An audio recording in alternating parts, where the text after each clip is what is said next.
Oke, kembali lagi di Apa Kabar Indonesia Pagi. Saya mau ke Bang Ilham. Bang Ilham, ini memang kita melihat prosesnya masih berjalan. Setiap pilpres ini juga selalu diwarnai dengan protes-protes dari pihak yang kalah.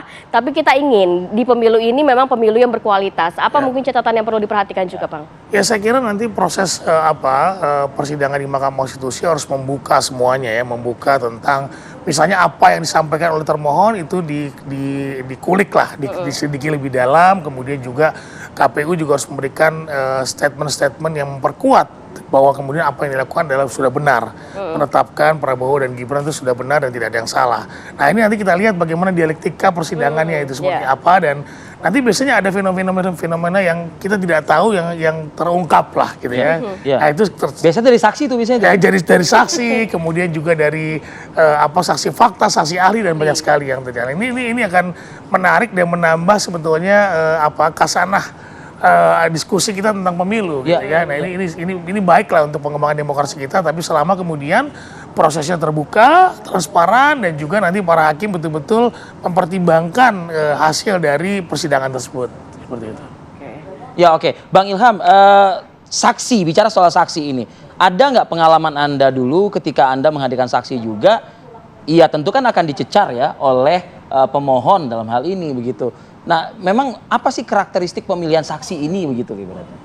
Ya, pertama tentu kalau kita menggunakan saksi fakta, mereka adalah orang-orang yang memang terlibat dalam proses penyelenggaraan pemilu. Jadi jangan, nah makanya biasanya MK kalau kita memberikan statement atau kemudian memberikan keterangan, dan itu dari kita, dari sebagai misalnya KPU Provinsi, KPU Kabupaten Kota, atau PPK dan sebagainya, itu tidak dianggap sebagai saksi ahli, tapi bagian dari kita. Gitu ya, bukan dianggap sebagai saksi ahli. Bukan, tapi bagian dari keterangan dari kita. Nah, tetapi kemudian nanti kalau ada dianggap penting saksi ahli dari KPU bisa kemudian meng-hire, misalnya kami dulu ketika dipersoalkan sistem informasi penghitungan suara.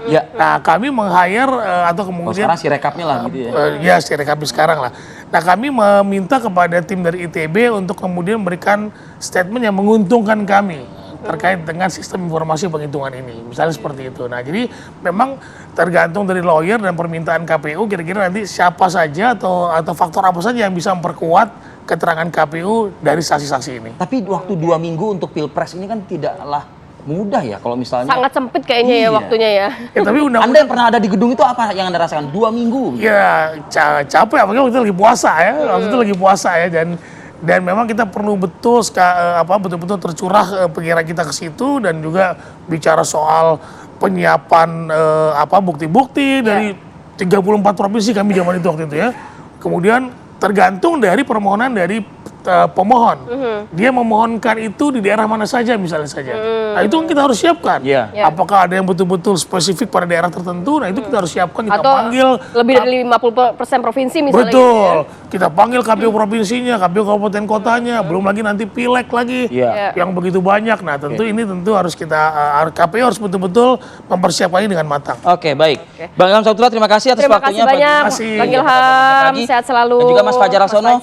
Selamat bertugas, Mas, menikmati bola panas. Semoga lancar semuanya nanti ya, sampai hari diputuskan. Sukses untuk Anda. Sehat selalu, assalamualaikum.